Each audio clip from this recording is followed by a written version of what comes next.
Manila is known and famous for its blend of fascinating colonial history and the thrilling pace of a modern world. Its rich history has been a tourist attraction to many, portraying the beauty of the country's culture, traditions, and beliefs that flourished through the years. Come and join us as we navigate the ways through the historical places, people, events, and arts in the city.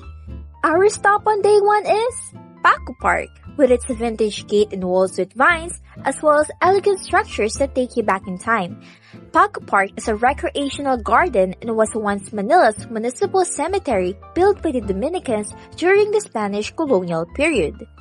It is the first burial site of Dr. Jose Rizal and the current burial site of the three martyred priests, Padre Gomez, Padre Burgos, Padre Zamora, which is collectively known as the Gumburza. Personally, me and my fellow classmates were awed with the decorative designs on the walls of the park and the well-maintained flowers and trees. At the same time, we were also paying our respect as it is a cemetery. So, why was Paco Park made? An order for the construction of a cemetery in Bagumbayan was issued in 1807 due to the outbreak of cholera in Manila. Maestro de Obras Nicolas Ruiz developed a plan for the Paco Cemetery for the affluent and established aristocratic families who reside in the old Manila. First stop on day 2 is the National Museum of Fine Arts. We were so excited to visit the museum as it is filled with decade-to-century-old masterpieces of well-known artists. The walk on the way there was humid, but was worth it with all of the beauty we saw there. The National Museum of Fine Arts is home to 29 galleries and hallway exhibitions comprising of 19th century Filipino masters, national artists, leading modern painters, sculptors, and printmakers. Also on view are art loans from other government institutions, organizations, and individuals. There, we saw the old legislative building and the League of Women's Rights of the Philippines. There is also the well-known Spolarium of Juan Luna. He spent 8 months completing the painting which depicts dying gladiators. The emotions portrayed in the huge canvas was magnificent to see with the naked eye. Sculptures like the A Filipinas, a painting by Felix Resurrección Hidalgo entitled The Assassination of General Bustamante and his son. Another one is Juan Luna's La Bulaqueña. The painting itself did not fail to depict the beauty of a Filipina. While on the National Museum of Anthropology, the second stop of day 2, we saw artifacts and physical copies of century-old treasures. We saw the traditional Ifugao house called Afale or Bale and the Doctrina Christiana, dated 1593, one of the first books produced in the Philippines. Also, a skull cap and tibia bone that was found in the Tabon Cave, Palawan, a physical evidence of Homo sapiens inhabitants in the cave. Burial jars that were tradition and beliefs that surrounded burying pre-colonial Filipinos, such as the Maitom anthropomorphic burial jar and the earthen fitted vessel. A national treasure called ang Palayok ng Kalatagan, the Laguna copper plate inscription which contained names of datus and officials. The trips to the fine arts and anthropology museums were fun adventures of being in touch with their history. Our stop on day 3 is Binondo. Binondo is known as the oldest Chinatown in the world, established way back in 1594 by the Spaniards. Now, it's a tourist attraction known for the Chinese cuisines. There, we got to eat kiamdong, which is rice with shiitake mushrooms and meat. And also, we tried miso soup with nuts in it. Personally, we enjoyed those dishes, but the nuts in them was something foreign in our taste buds. We also tried the famous dumplings in Dongbei Dumplings. The dumplings itself was beyond delicious, although the sauce may perhaps be a personal preference. Sir Arbiola bought us tangholo here. Shout out, sir! Thank you!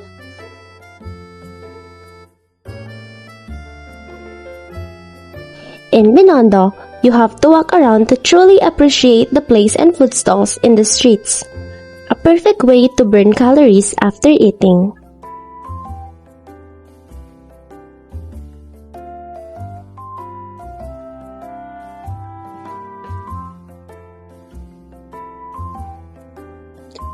One of our favorites was the Shanghai Fried Siopang.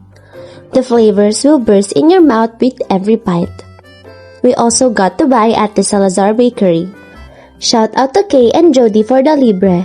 Thank you guys!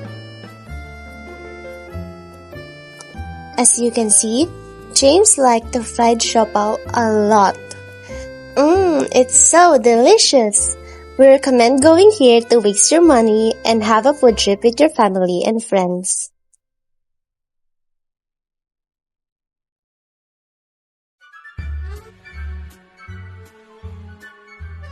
Our stop on day 4 is Intramuros, one of the oldest districts in Manila.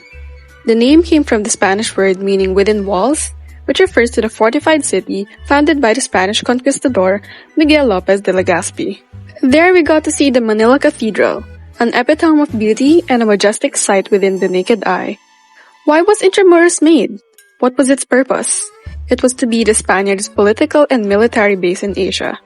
Grand administrative establishments, as well as religious and educational institutions, thrived within Intramuros, where only the nation's most powerful clans, mostly from Spanish descent, could settle. Inside the Fort Santiago, we got to see Rizal's statue, unused missiles, the Baluarte de Santa Barbara, and the dungeon, though we never got to see the inside as we had limited time. Being inside the Intramuros and Fort Santiago was something unexplainable, knowing many of our Filipinos died there in the hands of the Spaniards. Now, the only thing we can do is honor them and value the freedom they long fought to have.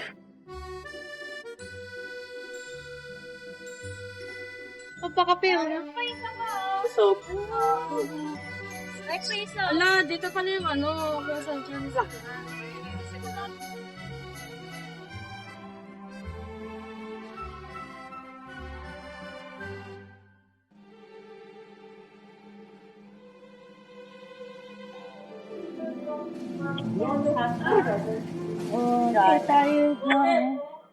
Tabi-tabi po.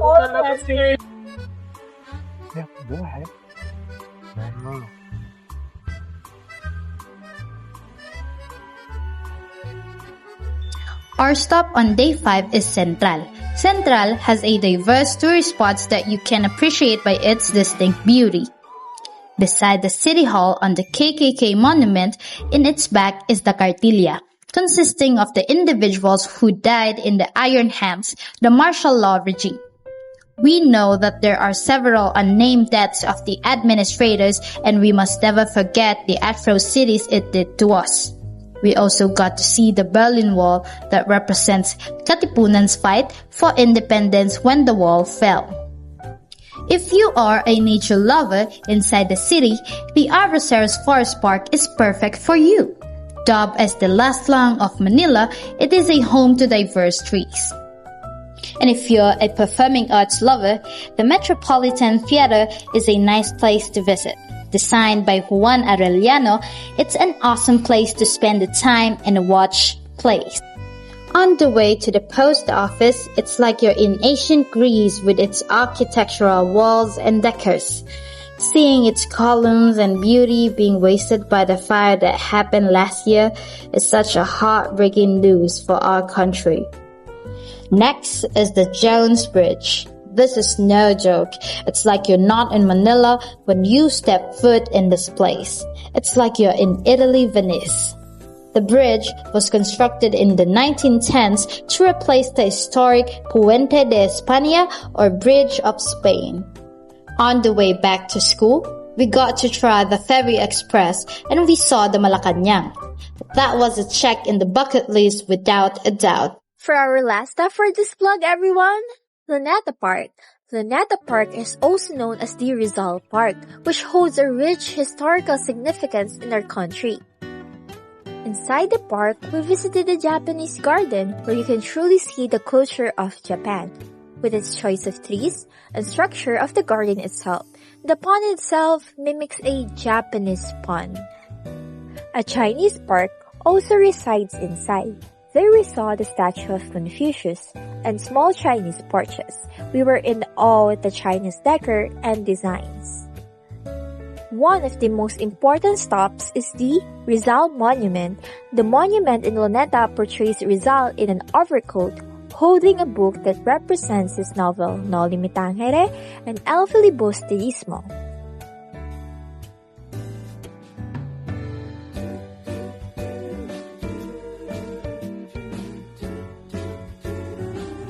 The 6-day journey of voyage in the history of our country is like re-knowing your individuality as a Filipino, treasuring and appreciating the sacrifices our ancestors made for us. Independence meets